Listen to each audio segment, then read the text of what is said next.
সুপ্রিয় দর্শক, স্বাগত এই সময়। আমি ফখরুল আলম কাঞ্চন আপনাদের সঙ্গে আছি।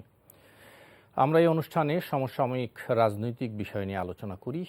আজ আলোচনা করব দেশব্যাপী বিএনপির কর্মসূচি ঘিরে যে উত্তেজনা সে বিষয় নিয়ে। এই জন্য আমরা তিনজন অতিথিকে আমন্ত্রণ জানিয়েছি। আমাদের সঙ্গে আলোচনা করতে স্টুডিওতে উপস্থিত আছেন বিএনপির জাতীয় নির্বাহী কমিটির সদস্য শেখ রবিউল আলম, আছেন আওয়ামী লীগের শিল্প ও বাণিজ্য বিষয়ক উপকমিটির সদস্য জনাব আনোয়ারুল ইসলাম আনোয়ার FCMA, আরও আছেন বাংলাদেশ জাসদের যুগ্ম সম্পাদক জনাব মঞ্জুর আহমেদ মঞ্জু।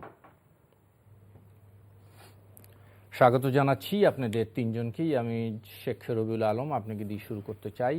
আমরা দেখলাম যে তেলের দাম সহ বিএনপির বিভিন্ন দ্রব্যমূল্য ঊর্ধ্বগতি সহ বিভিন্ন দাবিতে দেশব্যাপী গত কয়েকদিন যাবতীয় আপনারা কর্মসূচি পালন করছেন।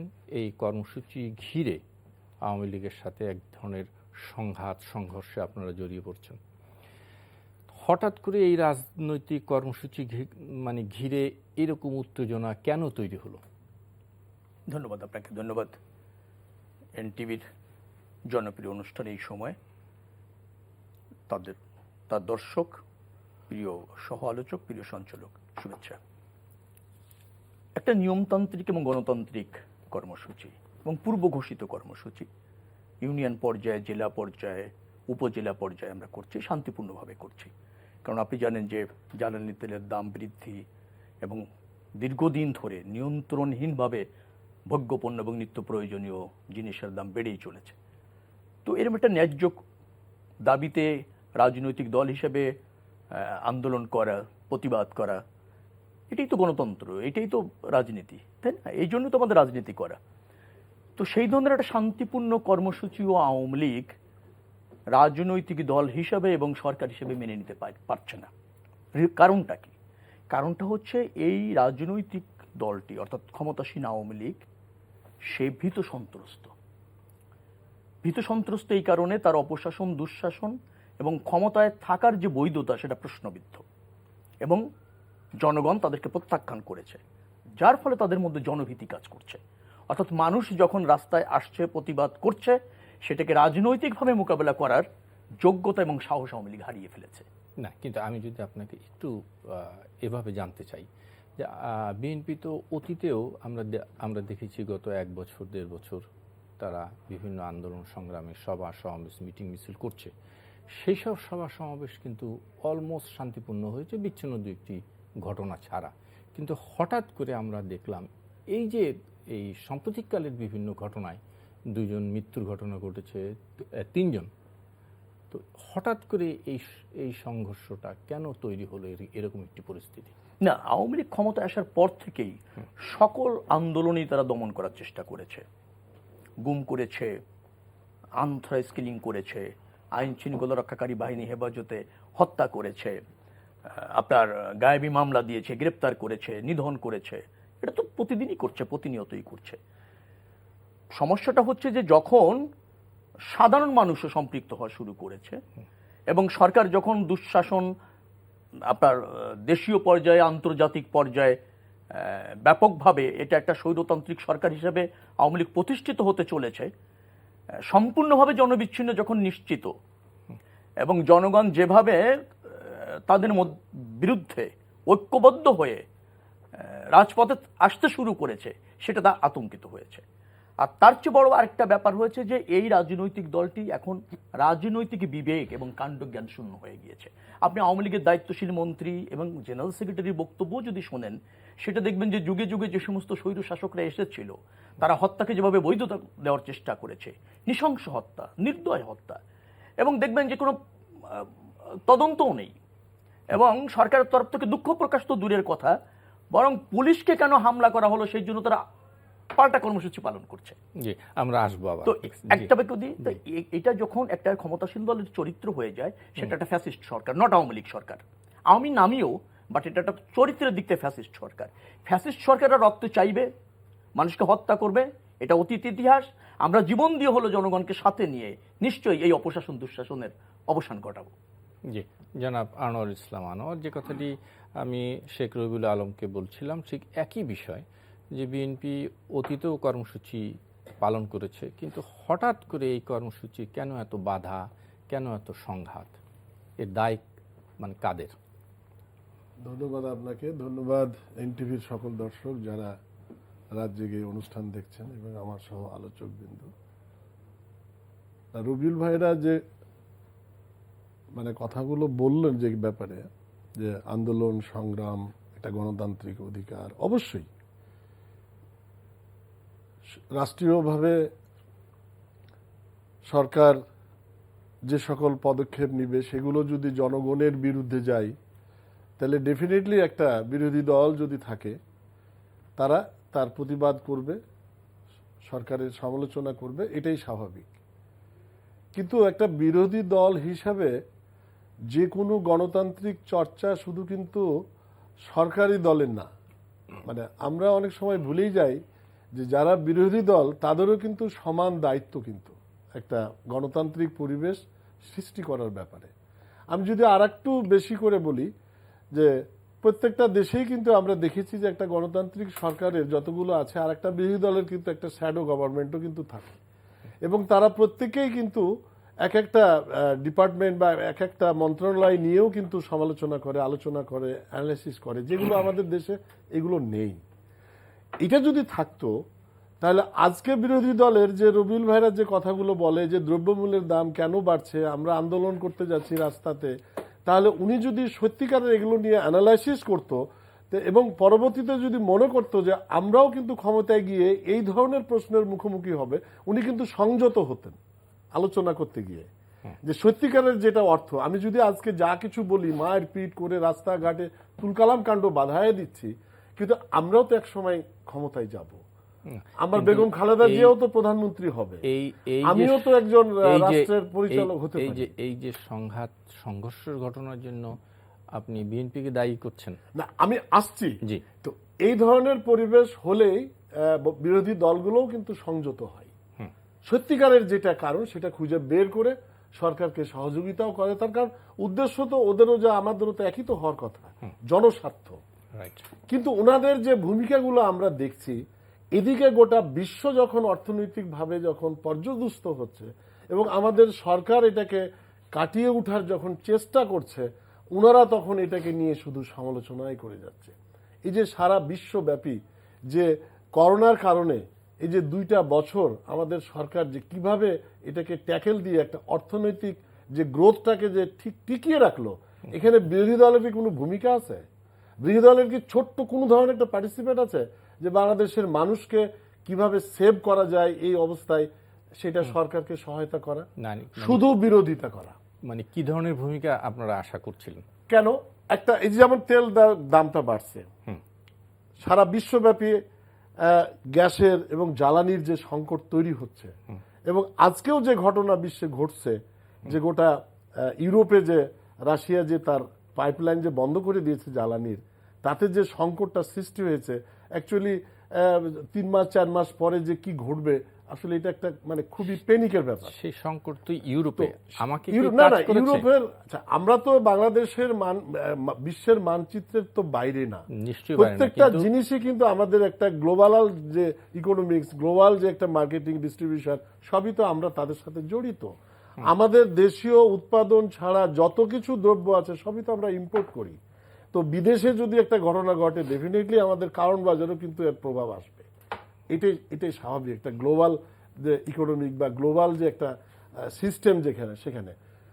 তো রবিউল ভাইদের যে প্রশ্নটা আপনি বলছেন যে হঠাৎ করে এই ধরনের রিলেশনটা বা এই ধরনের রাজপথ উত্তপ্ত হলো কেন, আসলে আমারও প্রশ্ন তাদের কাছে যে আপনারা কোন ইস্যুতে আসলে রাস্তাতে নামছেন, কোন ইস্যুতে এত গরম হচ্ছেন?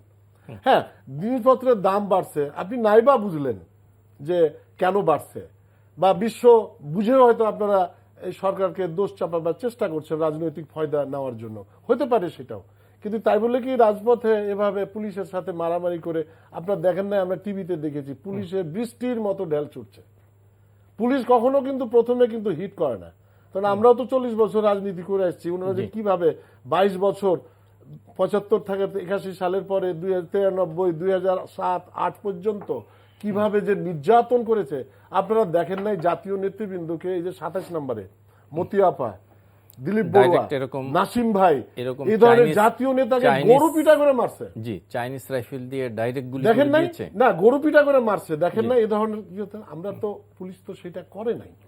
এখন চাইনিজ রাইফেল দিয়ে মারছে না বাংলাদেশি তৈরি দিয়ে মারছে, সেটা তো তদন্ত আছে, বেরিয়ে আসবে। জি। কিন্তু আমার কাছে যেটা মনে হচ্ছে ওনাদের রাজনৈতিক কর্মকাণ্ডের যে সিমটমটা আমার দেখে মনে হচ্ছে যে ওনারা লাশ চাই, এবং যেহেতু কোনো ইস্যু নাই, একটা ইস্যুবিহীন তো রাজপথ উত্তপ্ত করা যায় না আসলে, তখন একটা লাশের প্রয়োজন হয়। সেই কারণে তারা এই ধরনের খেলা খেলতে গেছে, যেটা কোনোভাবেই কাম্য না। কারণ এটাও গণতান্ত্রিক কিন্তু চর্চা না। পুলিশও গুলি করবে, এটাও যেমন মেনে নেওয়া যায় না, এবং তারা বিনা উস্কানিতে পুলিশকে লাঠি গুলি কি বলে ইট পাটকেল নিক্ষেপ করে উত্তপ্ত করবে, এটাও কিন্তু ঠিক না। কিন্তু আমরা ওনাদের প্রত্যেকটা কর্মসূচিতে কিন্তু দেখে আসছি যে তারা মানে তাদের একটা শান্তিপূর্ণ জনসভার শেষেও গিয়ে আমি দেখেছি না, হয় উনারাই মারামারি করছে, জি, হয় উনারাই মারামারি করছে, নাহলে পাশে পুলিশকে পিট। জনাব মঞ্জুর আহমেদ মঞ্জু, আপনার কাছে যাই এবং একই বিষয়ে আমি আপনার কাছে জানতে চাইব যে হঠাৎ করে রাজনৈতিক অঙ্গনে এই বিশৃঙ্খল পরিবেশ তৈরি হলো কেন, দায় কার? ধন্যবাদ কাঞ্চন ভাই আপনাকে এবং আমার যারা সহযোদ্ধা আলোচক রয়েছেন তাদেরকে এবং এনটিভির শ্রোতাদের সকলকে। ইতিমধ্যেই আমার সহ আলোচক দুজন যে আলোচনা করেছেন সেই আলোচনার মধ্য দিয়ে কিন্তু একটি বিষয় খুব স্পষ্ট হয়েছে যে রাজনৈতিক সংস্কৃতির একটা সংকট আমাদের রয়েছে। বিরোধী দল তার রাজনৈতিক যে গণতান্ত্রিক যে চরিত্র সেটি ধারণ না করতে পারার অভিযোগ করছেন সরকারি দল, এবং সরকারি দলের বিরুদ্ধে একই অভিযোগ কিন্তু বিরোধী পক্ষ থেকেও আসছে। এটি সত্য যে আমাদের দেশের বিগত দিনের রাজনৈতিক যে কালচার সংস্কৃতি যদি আপনি দেখেন, গণতান্ত্রিক আচার আচরণ, গণতান্ত্রিক রাজনীতি, এগুলির একটা সংকট কিন্তু আমাদের সবসময় রয়েছে। এবং আমরা বিশেষ করে নির্বাচন যখন হয়, নির্বাচনে পেশি শক্তি, কালো টাকার প্রভাব, এগুলো প্রদর্শন করার যে ঐতিহ্য, এটা আমি একরকম ঐতিহ্যই বলবো, সেই ঐতিহ্য কিন্তু আমাদের রয়েছে। সুতরাং নির্বাচন যখন সামনে আসে, উভয় দলে কিন্তু তার শক্তি পরীক্ষা একটা চেষ্টা কিন্তু আমাদের দেশে রয়েছে। এই সংস্কৃতি থেকে কিন্তু আমরা বের হতে পারছি না। এই সংস্কৃতি থেকে বের হওয়াটা আমাদের জন্য খুবই জরুরি। একটা দেশে মানুষের যে দাবি দেওয়া, মানুষের যে মৌলিক চাহিদা, সেই চাহিদা সংকট যখন তৈরি হয়, স্বাভাবিক একটা রাজনৈতিক দলের দায়িত্ব যিনি সরকারে থাকেন তাকে সহনীয় পর্যায়ে আনা, এবং যিনি বিরোধী দলে থাকেন তাদের বক্তব্যটা হওয়া উচিত খুব গঠনমূলকভাবেই, যে কিভাবে এটা কমানো যায় সেই পরামর্শগুলো দেওয়া। কিন্তু রাজনীতিতে যদি নির্বাচনী ব্যবস্থাটা আপনার একটু ত্রুটিপূর্ণ থাকে, সেই ক্ষেত্রে কিন্তু সংকটগুলো খুব গভীর হয়ে যায়। না, সেই সংকট তো আছে রাজনীতিতে, সেই সংকট আমরা গত কয়েক বছর যাবতই দেখছি। কিন্তু আমার প্রশ্ন হচ্ছে, এখনই যখন রাজনৈতিক এই সংকটকে সামনে, কিন্তু তারপরে আমার তো গণতান্ত্রিক অধিকার রয়েছে একটি কোনো দাবি দেওয়ার বিষয় নিয়ে গণতান্ত্রিকভাবে কোনো কর্মসূচি পালন করার। সেই কর্মসূচি পালন কি আমরা বিরোধী দল হিসেবে বিএনপি করতে পারছে? বিএনপি তো নিশ্চয়ই, বিএনপি যেভাবে এই আন্দোলন সংগ্রাম করতে চাচ্ছে বা যাচ্ছে, সরকারের আরও সহনশীলভাবে এই বিষয়টি হ্যান্ডেলিং করা উচিত ছিল। আমরা ব্যক্তিগতভাবে তাই মনে করি, আমি ব্যক্তিগতভাবে তাই মনে করি যে একটা গণতান্ত্রিক সরকারের একটা স্পেস কিন্তু তৈরি করে দেওয়া উচিত। আপনি মানুষকে তো সব সংশোধন হওয়ারও কিন্তু একটা সুযোগ দিতে হবে। যদি কোনো ত্রুটি বিচ্যুতি থাকে সেই ব্যাপারে আপনার পরামর্শ থাকতে পারে এবং সেই সুযোগগুলি দেওয়া উচিত। তো সেই সুযোগ যদি তারা না পায়, এই সংকট কিন্তু তীব্র থেকে তীব্রতর হতেই থাকবে, যা নিশ্চয়ই আমাদের কারোর জন্য মঙ্গলজনক না, বিশেষ করে আমাদের দেশের জন্য মঙ্গলজনক না। ফলে তখন আমরা এদিক সেদিক ছুটাছুটি করি, কখনো কখনো আমরা বিদেশিদের কাছে যাই যে আমাদের ক্ষমতায় রাখেন বা আমাদের ক্ষমতায় যাওয়ার সুযোগ করে দেন। এই সংকটগুলো কিন্তু তখনই তৈরি হয়।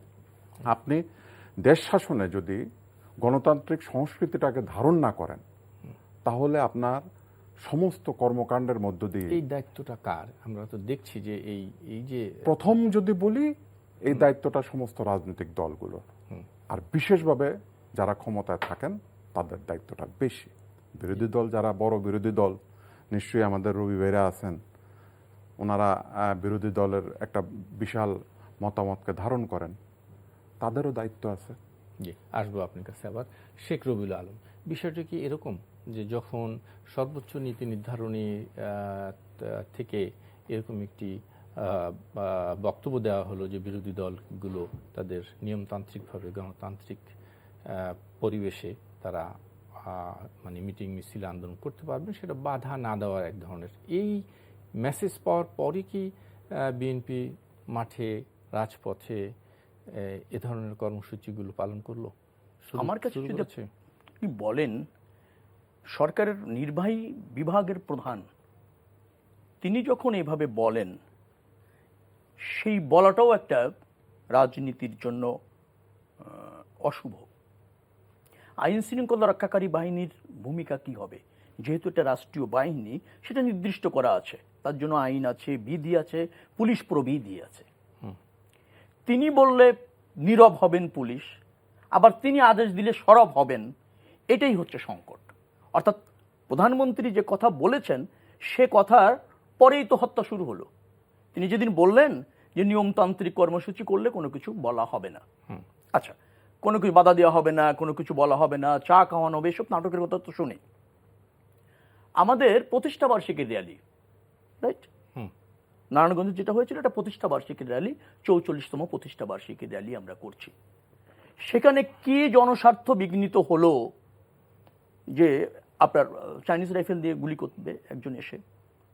অধিকাংশ জায়গায় আওয়ামী লীগ, যুবলীগ, ছাত্রলীগ এবং পুলিশ এক হয়ে একটা যৌথ বাহিনী করে বিএনপির শান্তিপূর্ণ কর্মসূচিতে হামলা করছে। শুধু তাই নয়, নেতাদের বাড়িতে যাচ্ছে, শাসিয়ে আসছে। নির্বাচনের আগ পর্যন্ত, আপনি জানেন মুন্সিগঞ্জের গজারিয়ায় যে নির্বাচনের আগ পর্যন্ত যদি কাউকে রাস্তাঘাটে কোনো কর্মসূচিতে দেখা যায় তাহলে পরিণতি হবে ভয়াবহ। বাসায় গিয়ে এগুলি বলে আসছে, বাড়িতে গিয়ে ভাঙচুর হচ্ছে, হামলা হচ্ছে আবাসস্থলে। কেন এটা হলো? উনি তো বলেছিলেন যে কর্মসূচিতে বাধা দেওয়া হবে না। এখন কর্মসূচিতে বাধা দেওয়া মানে কথা বলার পর তো বাসায় থাকতে পারছি না।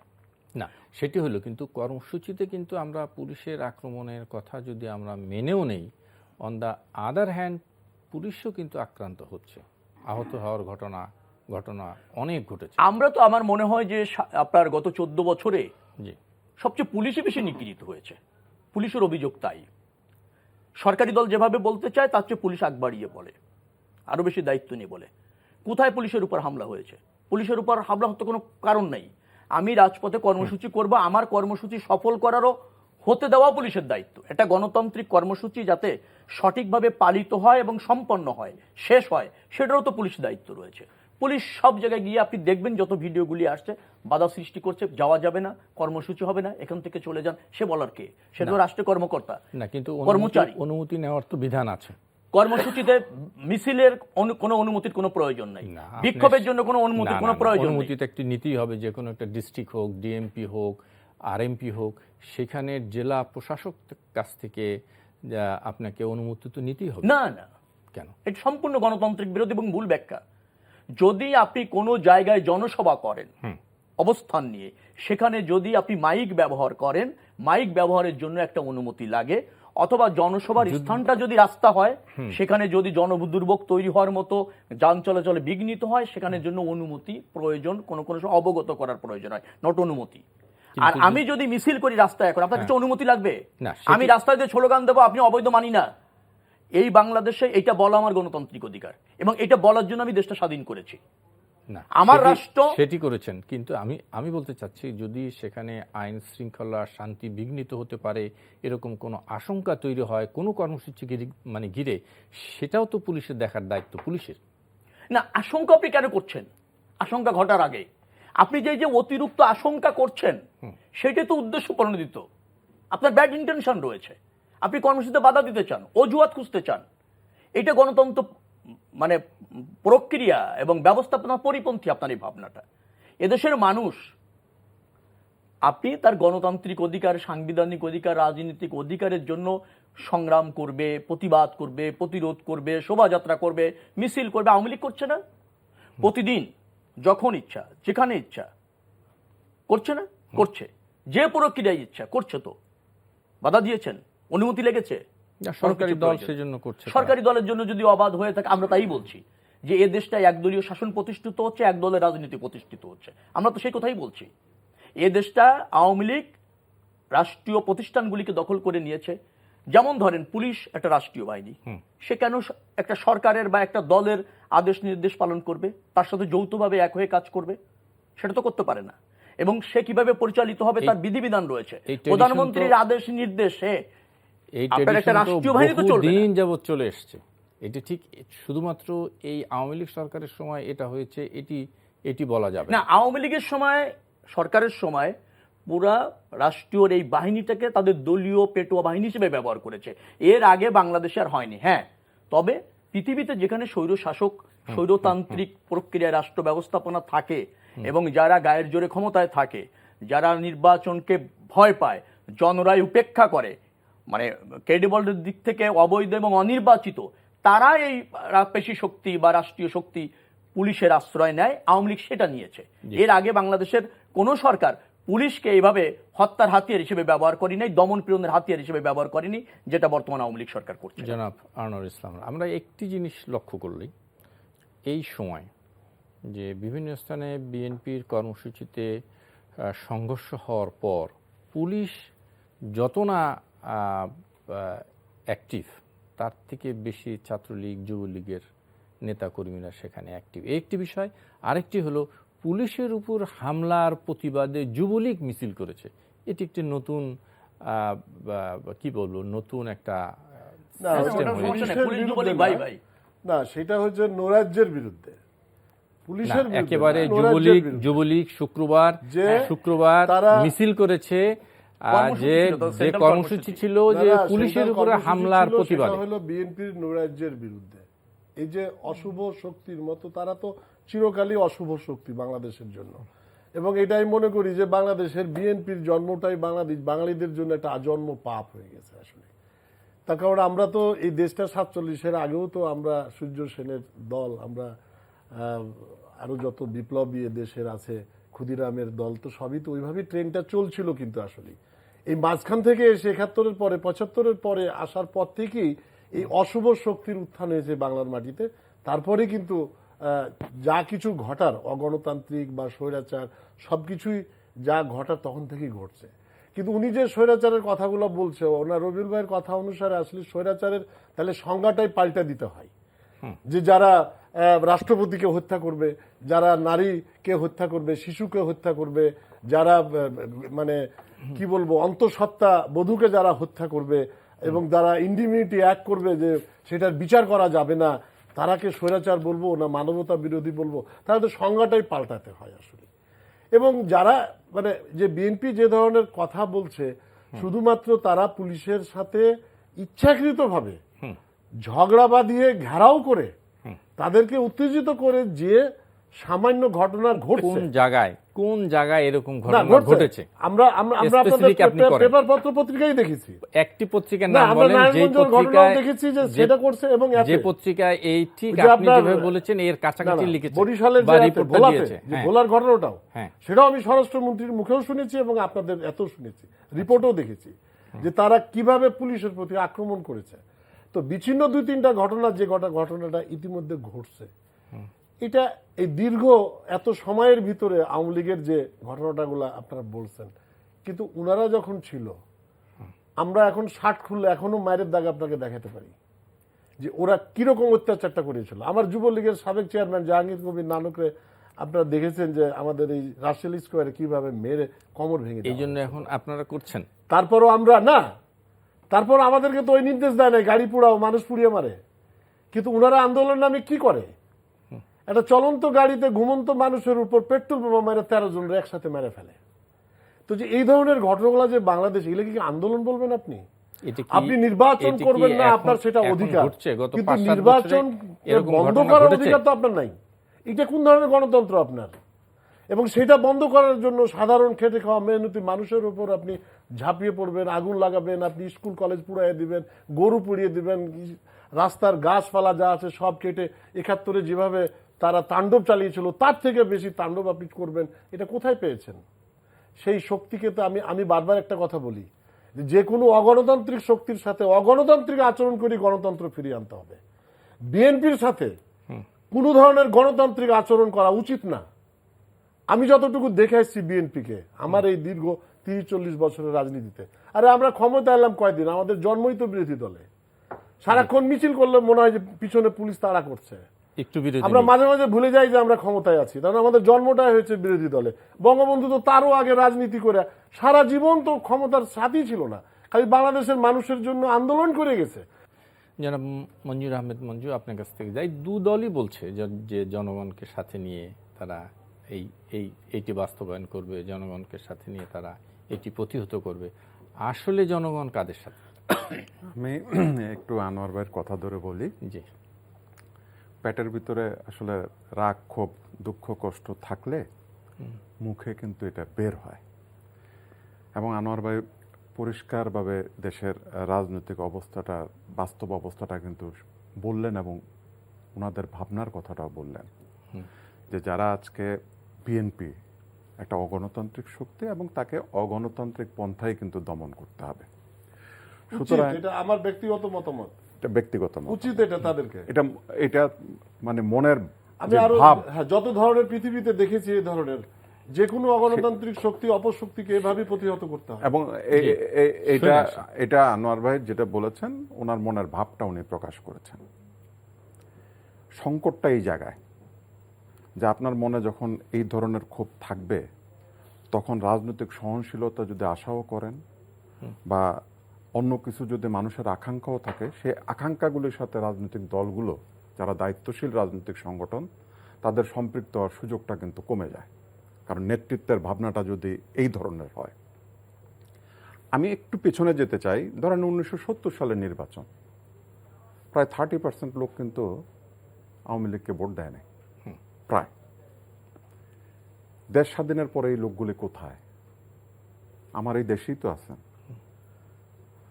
এবং এই যে আমার দেশে 30% লোক যারা এই দেশের স্বাধীনতার পক্ষে ভোট দেন নাই বা 70-এর নির্বাচনে আওয়ামী লীগকে ভোট দেন নাই, এই লোকগুলি সম্পর্কে আপনার ভাবনাটা কি হবে? এটি কিন্তু খুব গুরুত্বপূর্ণ একটি প্রশ্ন। আপনি এই লোকগুলোকে কি আপনার যে ভাবনা, আপনার যে চেতনা, সেই চেতনার সাথে আস্তে আস্তে সম্পৃক্ত করার কোনো উদ্যোগ গ্রহণ করবেন, নাকি তাদেরকে চিরতরে শেষ করে দেওয়ার কথা চিন্তা না, করবেন? কিন্তু ডিফারেন্ট মত তো থাকতেই পারে, থাকতেই পারে। গণতান্ত্রিক ভাবে পরিবেশে এটি তো হতেই পারে। এখন এই যে ভিন্ন মত, যারা মনে করেছেন ধরেন 1971 সালে পাকিস্তান থাকাটাই ঠিক ছিল, তো তাদের ভাবনা, এবং তাদেরকে আপনি শুধু মনস্তাত্ত্বিকভাবে যদি ওই জায়গা থেকে সরিয়ে না আনেন, এই ভাবনা তাদের মধ্যে থাকতেই পারে। বাংলাদেশকে তারা একটা পাকিস্তানি আদলে রাষ্ট্র হিসাবে পরিচালিত করার চেষ্টা কিন্তু করতেই পারে, মনে করতে পারে যে এটা আমার স্বাধীন বাংলাদেশ, আমার দেশ বাংলাদেশ, কিন্তু ভাব ইয়াটা থাকবে হলো পাকিস্তানের ধারাটা। তা নিশ্চয়ই এই জিনিসটা যারা 1971 সালে মুক্তিযুদ্ধের সাথে সম্পৃক্ত, তারা এইটা অন্তত প্রত্যাশা করেন না, তারা এই জায়গাটি থেকে বের হতে চান। কিন্তু বের হওয়ার জন্য যেই পদক্ষেপগুলি নেওয়া দরকার, আমার কাছে মনে হয়েছে আমার রাজনৈতিক অভিজ্ঞতার আলোকে সেই পদক্ষেপে কিন্তু ঘাটতি স্বাধীনতার পর থেকে আমরা দেখেছি। যার কারণে সংকটটা এরকম হয় যে ষড়যন্ত্রকারীরা এই জায়গায় ষড়যন্ত্র করেছেন।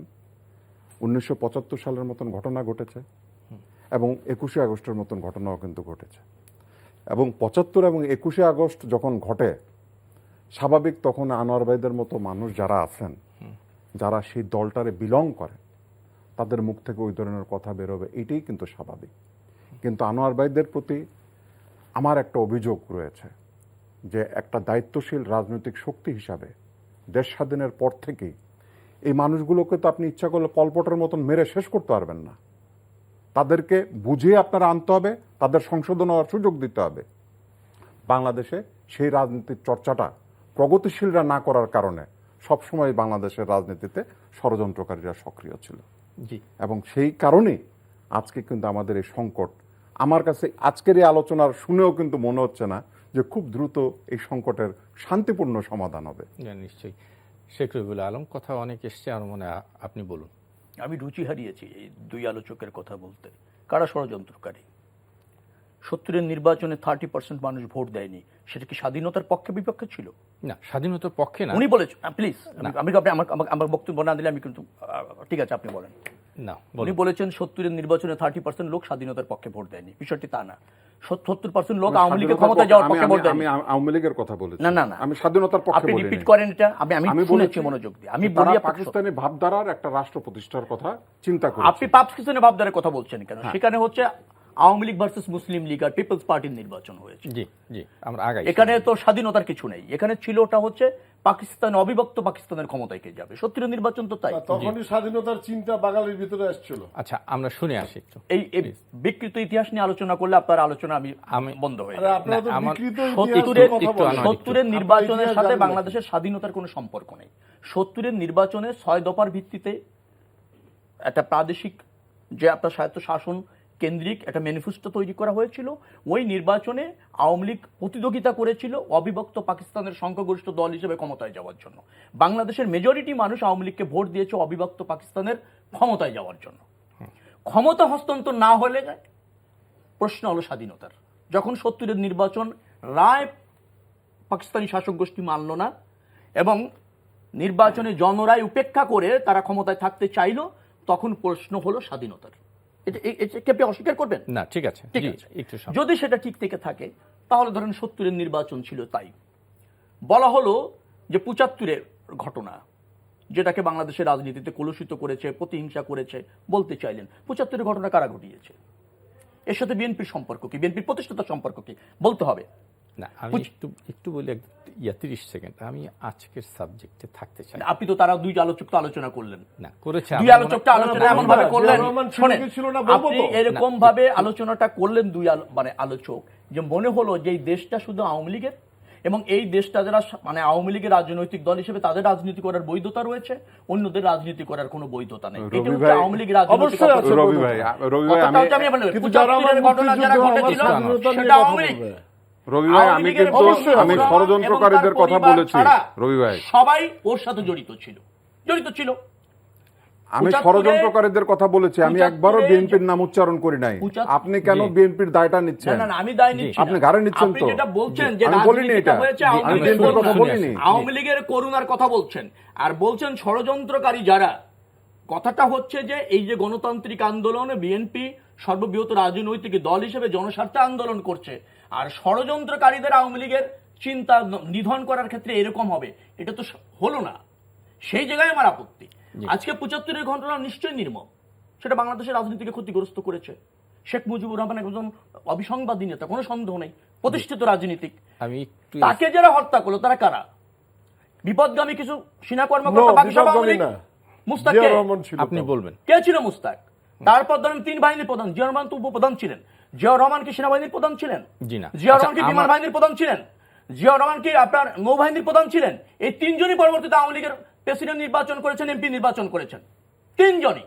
আপনি যদি বিডিআর এর প্রধান জেনারেল খলিল 79 সালে ওনাদের মেম্বার অফ পার্লামেন্ট হয়েছেন, জেনারেল উসমানী। আমি একটু বলে শেষ করব। আপনি মুস্তাকের সামরিক উপদেষ্টা হয়েছিলেন, আওয়ামী লীগের প্রেসিডেন্ট প্রার্থী ছিলেন। রক্ষী বাহিনীর উপপ্রধান মুস্তাক সরকারকে সমর্থন দিয়েছেন, কে দেন নেই? 2 জন ছাড়া। বাকশালের মন্ত্রী পরিষদের সবাই তো মুস্তাকের মন্ত্রী পরিষদ ছিল। তো বেনিফিশিয়ারি কারা?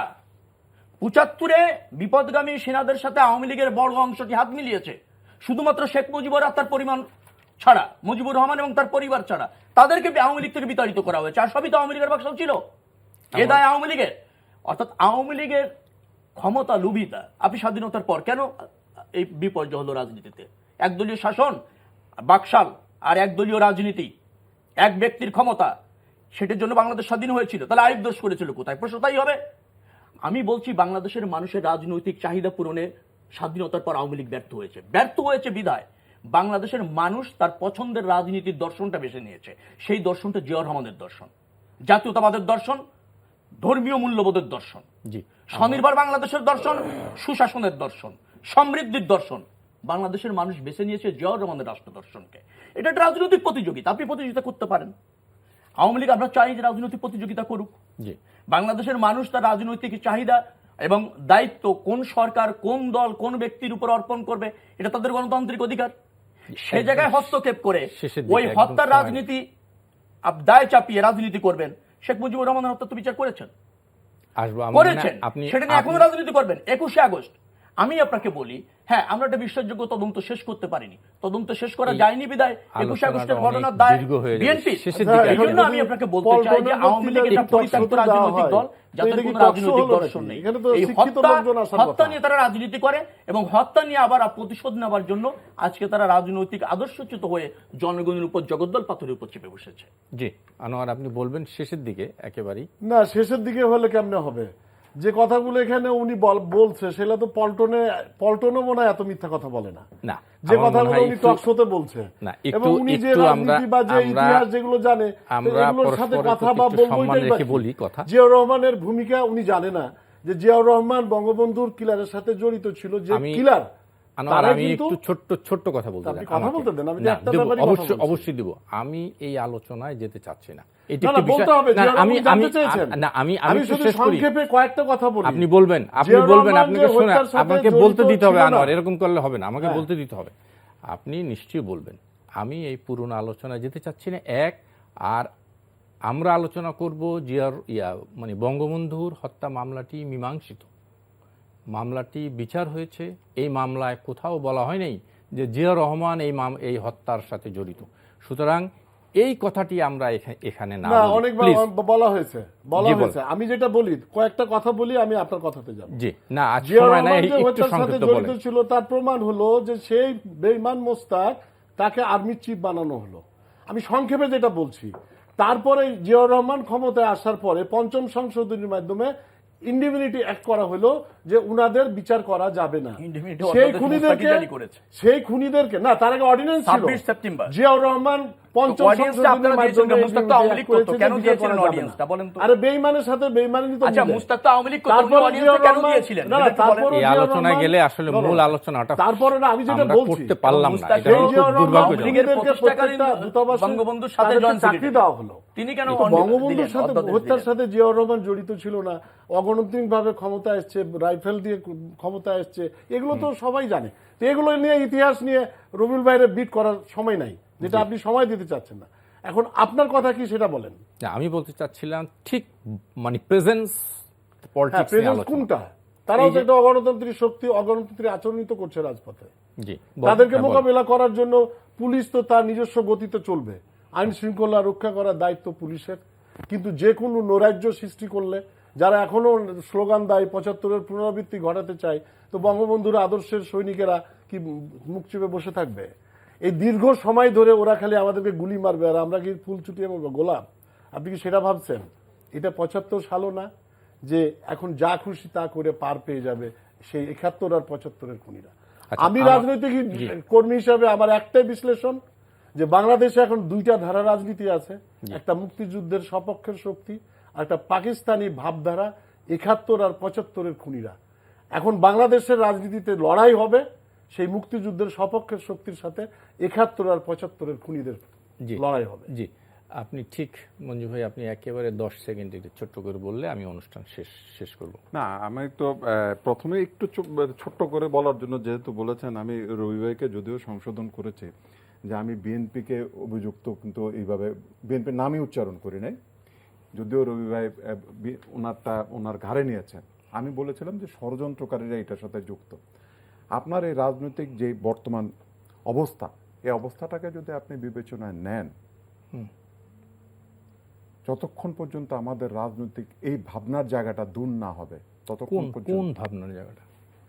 পারস্পরিক দোষারোপের যে মৌলিক জায়গা, সেই জায়গাটার যদি সমাধান না হয়, তাহলে কোনো অবস্থাতেই এই রাজনৈতিক সংকট শান্তিপূর্ণভাবে সমাধান হবে না। নিশ্চয়ই আমরা চাইবো, এমন আজকে একদমই সময় নেই, আমরা চাইবো যে শান্তিপূর্ণ সমাধান আসুক, এই কামনাই রইল আজকের অবশ্যই আসবে যদি বিএনপি তার রাজনৈতিক চিন্তাধারা চেঞ্জ না করে। হ্যাঁ, বিএনপি আপনার মতো করে চেঞ্জ করবে। চেঞ্জ যদি না করে একেবারেই শেষ করতে হবে। রাজপথই ফাইনাল হবে। জনাব আনোয়ার ইসলাম আনোয়ার, রাজপথে তো ফাইনাল হবেই এবং অবশ্যই হবে। তো হয়েছে, এখনো মঞ্জুর আহমেদ মঞ্জু, আপনাদের তিনজনকেই অনেক অনেক ধন্যবাদ।